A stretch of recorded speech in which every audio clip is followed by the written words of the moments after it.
जा सकता है। कानून इसीलिए बनाए जाते हैं, नियम इसीलिए बनाए जा सकते हैं जिससे किसी का फायदा हो, हित हो। रेल मंत्रालय उस पर ध्यान दे, रेल मंत्री खुद उस पर संज्ञान लें और इन अभ्यर्थियों के भविष्यों को ध्यान में रखते हुए एक बार इस रिजल्ट पर ज़रूर गौर किया जाए और अगर हो सके तो इसे एक बार रिवाइज ज़रूर किया जाए। सरकार से हम लोग का यही कहना है कि इसको रिवाइज किया जाए। दिया गया है। हम आरआरबी से रिक्वेस्ट करते हैं आपके माध्यम से कि वो रिजल्ट को रिवाइज करें। सर नॉर्मलाइजेशन किस तरह से कर रहा है कुछ पता ही नहीं चल रहा है। ऐसे में अब अगला कदम छात्रों का क्या है? फिजिकल प्रोटेस्ट को लेकर अभी तारीख आप लोगों ने तय नहीं? एनटीपीसी में बहुत और धान। मैं तो CBT 1 आरआरबी पटना बोर्ड से क्वालिफाई हूँ लेवल 5 लेवल 6 में, लेकिन फिर भी मैं इस रिजल्ट के पक्ष में संतुष्ट नहीं हूँ। देखिए आरआरबी का जो एग्ज़ाम है ये मतलब एक सपनों की तरह सभी के लिए है। नमस्कार, आदाब, सत श्री अकाल। लाइव नेशन 7 में आपका स्वागत है। मैं शादाब मलिक। अगर अभी तक आप लोगों ने हमारे चैनल को सब्सक्राइब नहीं किया है तो ज़रूर सब्सक्राइब कर लें। आरआरबी ने एनटीपीसी का रिज़ल्ट जारी किया और उसके बाद अभ्यर्थियों में लगातार रोष बन गया, क्योंकि जिस तरह का रिज़ल्ट आया है, कहने को तो 7 लाख से ऊपर का रिज़ल्ट है, मगर सवाल ये खड़े हो रहे हैं कि ये रिज़ल्ट क्या लड़कों का रिज़ल्ट है या फिर ये सिर्फ रोल नंबर है। वहीं अगर नॉर्मलाइजेशन की बात करें तो उस पर भी सवाल खड़े हो रहे हैं कि आखिर वो कौन सा फार्मूला है या किस विद्वान ने ये फार्मूला सेट किया है जिसके आधार पर नॉर्मलाइज किया गया है और एक ही अभ्यर्थियों का कई बार रिज़ल्ट क्यों दिया गया है। कई तरह के मुद्दे हैं। इस पर बात करने के लिए हमारे साथ ये आरआरबी एनटीपीसी के वो परीक्षार्थी हैं जिनका रिज़ल्ट नहीं हुआ है। इनसे हम जानते हैं कि क्यों इनमें नाराज़गी है। आपका नाम? मेरा नाम तपय कुमार सिंह है। तपय, जो ये परीक्षा हुई और जब ये रिज़ल्ट आया है तो इस पर क्या कहना है? देखिए ये रिज़ल्ट तो हम लोग को उम्मीद से मतलब अलग है, क्योंकि इसमें क्या किया गया है कि एक ही रोल नंबर का अगर वो कट ऑफ में आ रहे हैं ऊपर का मार्क्स में तो उनको सारे कैटेगरी में रिज़ल्ट दिया गया है। और हम लोग का क्या किया गया है कि जो लड़के नंबर कम है उनका किसी भी ग्रुप में रिज़ल्ट नहीं है, चाहे इंटर लेवल में भी नहीं है या ग्रेजुएट लेवल में भी नहीं है। इसमें 7-8 लेवल का एग्ज़ाम हुआ था एक साथ, तो ये दोनों लेवल में नहीं है। तो ये सरकार से हम लोग का यही कहना है कि इसको रिवाइज किया जाए और अधिक से अधिक जो लड़के छूटे हुए हैं उनको कम से कम नीचे वाले कैटेगरी में या जो लेवल अलग है उनमें डाला जाए। भले ऊपर का मार्क्स का ऊपर रखा जाए लेकिन नीचे वाले मार्क्स का भी रिजल्ट रिवाइज करके डाला जाए। इंटर और ग्रेजुएशन वाले का एक साथ था, इसमें ऐसा लग रहा है कि इंटर वाले लड़कों की बहुत मारन हुई है। जी जी बिल्कुल सही बात है, क्योंकि उन्होंने क्या किया है कि ऊपर के पोस्ट पे अप्लाई नहीं कर पाए हैं और ये क्या हुआ कि दोनों अप्लाई कर चुके हैं। ग्रेजुएट वाले का दोनों ऑप्शन था तो दोनों अप्लाई किया हुआ है, इसलिए इसका रिजल्ट क्या किया गया ओवरऑल मिला के दिया गया है। तो ग्रेजुएट वाले लड़कों का दोनों में रिजल्ट है और इंटर वाले लड़कों का रिजल्ट ही नहीं हुआ है। तो अब जिस तरह से आप लोगों ने ट्विटर पर कैंपेन चलाया, 2-2 बार ट्विटर पे कैंपेन चला, मगर क्या लगता है कि फर्स्ट नंबर पे ट्रेंड भी किया आप लोगों का ये ट्विटर 1 स्टूडेंट 1 रिज़ल्ट, मगर क्या लग रहा है कि आरआरबी जिस तरह से बार बार सफाई दे रही है उससे लग रहा है कि आरआरबी सुनेगी? नहीं, ऐसा तो उम्मीद नहीं हो रहा है, क्योंकि जो भी कैंपेन हुआ था उसके बाद एकदम आरआरबी साइलेंट हो गया है और कोई कदम आगे नहीं उठा रहा है। लेकिन हम लोग का मांग रहेगा कि इसको रिवाइज किया जाए, क्योंकि स्टूडेंट बहुत परेशान है। आपका नाम? रुपेश कुमार। रुपेश, क्या कहना चाहते हैं? हम CBT 1 सेलेक्टेड हैं और रांची बोर्ड में है। मेरे बोर्ड में 4 लेवल था, हम चारों लेवल में क्वालिफाइड हैं, बट इस रिजल्ट से संतुष्ट नहीं है। इसलिए संतुष्ट नहीं है कि जो हमारे साथी हैं हमसे 1-2 नंबर कम ला करके वो डिस्क्वालीफाई हो चुके हैं। और आरआरबी किस तरीके से इस रिजल्ट को बनाई है कि हम चारों लेवल में आ गए हैं। अगर हम ग्रेजुएट लेवल वाला में ASM या गुड्स गार्ड या CA हो जाता है तो हम इंटर लेवल में क्यों जाएंगे फाइट करने। लेकिन आज एक इंटर पे जो फॉर्म भरा इंटरमीडिएट स्तर का लड़का, उसका जहाँ रोल नंबर रहना चाहिए था वहाँ मेरा दे दिया गया है। हम आरआरबी से रिक्वेस्ट करते हैं आपके माध्यम से कि वो रिज़ल्ट को रिवाइज़ करें और जो अब तक की प्रक्रिया रही है कि मेंस यानी CBT 2 क्वालिफाइड स्टूडेंट को पोस्ट वाइज अलॉटमेंट किया जाता है उस तरीक़ा से करें। ये प्रतियोगिता परीक्षा तैयारी करने वाले स्टूडेंट के साथ सरासर अन्याय है। हम सेलेक्टेड हैं लेकिन हम इसी रिज़ल्ट के खिलाफ हैं। लगातार आवाज़ उठ रही है, लेकिन क्या लग रहा है कि आरआरबी इस पर कुछ करेगी? देखिए रिजल्ट फिर से रिवाइज रिजल्ट देने की उम्मीद है और लग रहा है कि मतलब दिया जाएगा। और टीचर और मतलब विद्यार्थी है जो रोड पर आने के मतलब तत्पर है, कभी भी रोड पर बच्चा निकल जाएगा। कोरोना के चलते नहीं निकल रहे हैं। 2 बार ट्विटर पर ट्रेंड कर चुका है और ये आरआरबी का जिस तरह का रिज़ल्ट आया है, नॉर्मलाइजेशन को लेकर क्या कहना चाहते हैं? सर नॉर्मलाइजेशन किस तरह से कर रहा है कुछ पता ही नहीं चल रहा है कि किस बेस पर कर रहा है। जैसे कि मेरा 42 सही था, उसमें एक भी मार्क्स नहीं नॉर्मलाइज किया गया है, टोटल उतने हैं। अब बहुत सा लड़का का 56 था तो उसका 62 किया गया, लेकिन रिजल्ट से आउट है। ये कई तरह के सवाल हैं। अब ऐसे में आपका नाम? मेरा नाम विजय प्रकाश हुआ और हम मालदा बोर्ड से थे। मैं सिलसिलेवार अच्छा से बताता हूँ। एक्चुअली ये एनटीपीसी का जो वैकेंसी आया था जो 2019 में आया था, 2019 के बाद इसमें ये बोला गया है कि आपका एग्ज़ाम जो होगा वो जून से सितंबर में करा दिया जाएगा, लेकिन हुआ नहीं और कोरोना आ गया जिसकी वजह से हम लोग का एग्ज़ाम नहीं हुआ। इसके लिए हम लोग प्रोटेस्ट स्टार्ट कर दिए। प्रोटेस्ट करिए तो एग्ज़ाम के लिए प्रोटेस्ट किए तो एक डेट आया कि चलो एग्ज़ाम हो जाएगा। तो एग्ज़ाम 2021 में टोटल एग्ज़ाम हुए। रिज़ल्ट जो है जो 2022 में आया, 22 में आया तो उसमें भी बहुत सारा दिक्कत हुआ कि एक लड़का को बहुत सारा कॉलिंग किए बुलाया गया है। तो सबसे बड़ा सवाल होता है कि जैसे हम लोग 2016 में भी वैकेंसी आया था, उसमें भी फिलअप किए थे। तो उसमें क्या था कि एक लड़का को पीटी के लिए स्पेशली कटअप था, जो कि ओबीसी के लिए अलग, जनरल के लिए अलग, एसटी के लिए, ओबीसी के लिए, सबके लिए अलग किया गया था। और जो सीट का डिवाइड किए थे, जो सीट का जो प्रोसेस हुआ था वो आपका मेंस में गया था। तो हम भी गवर्नमेंट से यही कोशिश करते हैं कि आप जो रिजल्ट जो दे वो एक प्रॉपर तरीक़ा से दे। और दूसरा बात, नॉर्मलाइजेशन की बात करते हैं तो हम नॉर्मलाइजेशन से खुश नहीं है। सवाल ये उठ रहा है कि किसी का नंबर 2 बढ़ा रहे हैं, किसी का नंबर 3 बढ़ा रहे हैं, किसी का नंबर 10 बढ़ा रहे हैं, किसी का नंबर 20 बढ़ा रहे हैं। तो ये कहाँ? मेरा एक दोस्त है जो कि सेम बोर्ड में उसका 21 नंबर बढ़ाया, मेरा नंबर बढ़ा दिया 3, तो वो तो मेरे से कम नंबर के बावजूद उसका सिलेक्शन है, मेरा तो सिलेक्शन है ही नहीं। एक ही सीटिंग में भी थे?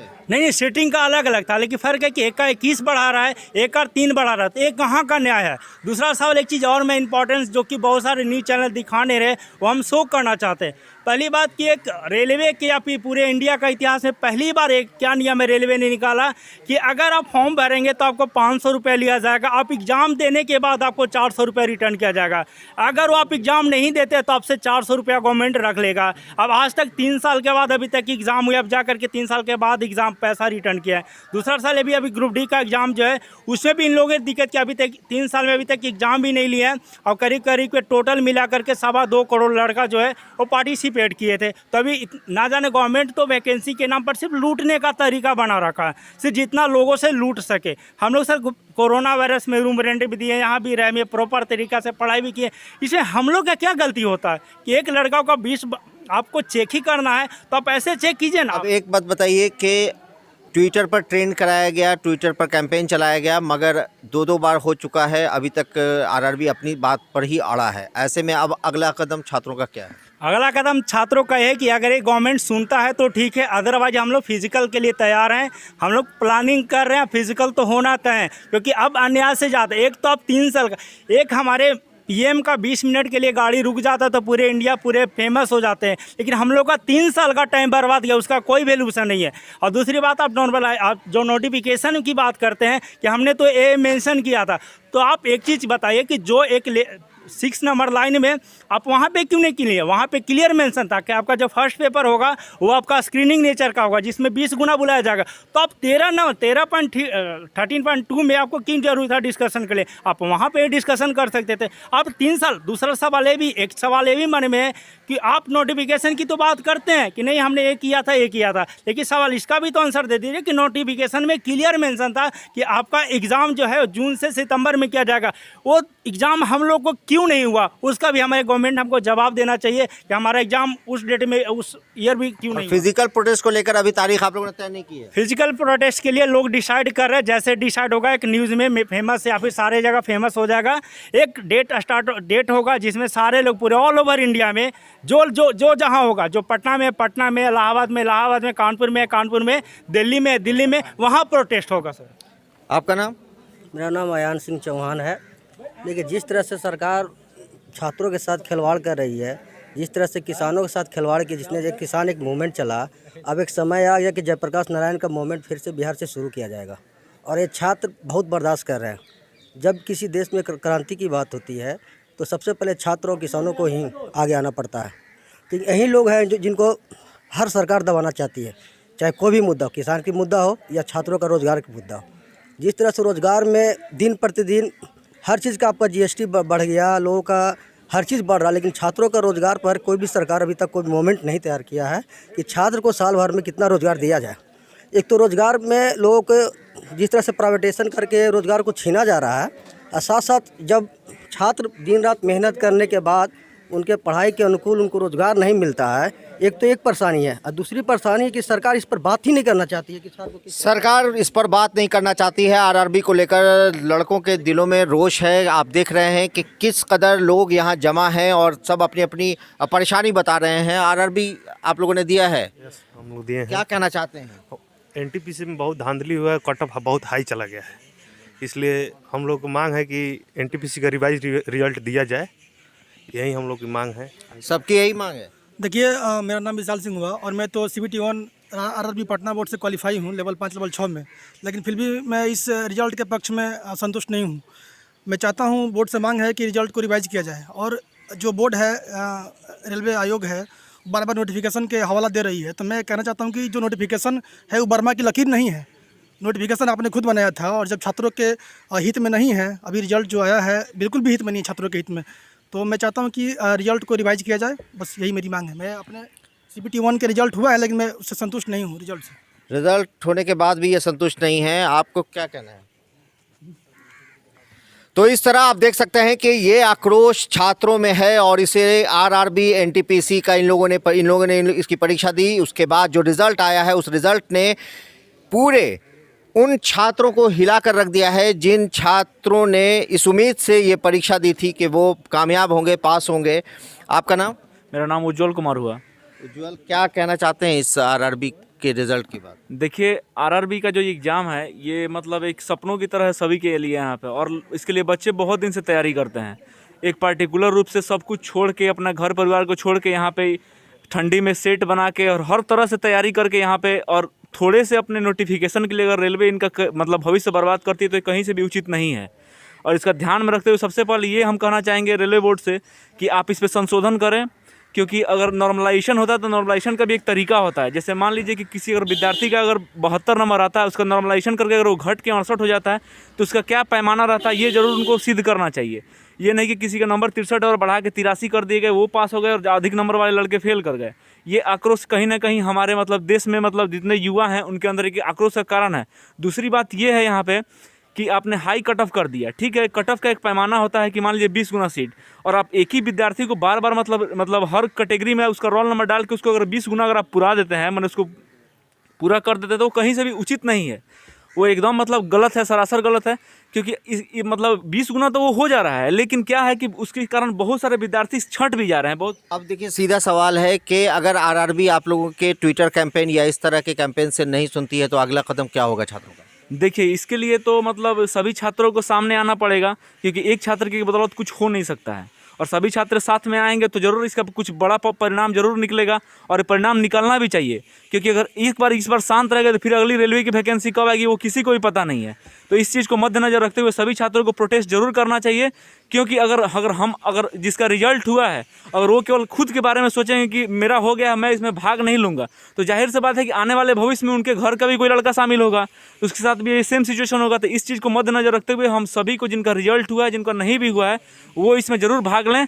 और ये गलत है, ठीक है, अगर मानते हैं नोटिफिकेशन का एक तरीका होता है वो सही है, उन्होंने नोटिफिकेशन दिया वो भी सही है, लेकिन इस चीज़ का एक ध्यान जरूर रखना चाहिए कि ये कोई ब्रह्मा का लकीर नहीं है। मेरे एक दोस्त ने बोला वो एकदम चेंज हो भी सकता है, क्योंकि हर बार रेलवे ने ऐसा पिछले बार भी नॉर्मलाइजेशन का तरीका था तो वो एकदम एक तरीका सही था, लेकिन इस बार नॉर्मलाइजेशन का एक अलग ही तरीका निकाल दिया गया है जो कहीं ना कहीं गलत है। तो इस तरह से सवाल उठते हैं प्रधानमंत्री नरेंद्र मोदी से कि आखिर उनकी सरकार ने जब 2019 में चुनाव होने थे उससे पहले वैकेंसी निकाली, और वैकेंसी के बाद 3 साल के बाद जब परीक्षा हुई, 3 साल के बाद जब रिज़ल्ट आया तो ऐसा आया कि छात्रों में रोष भर गया, क्योंकि जिस तरह का रिज़ल्ट है उसे लेकर कहीं ना कहीं सवाल हर तरह से आरआरबी पर वो खड़े कर रहे हैं।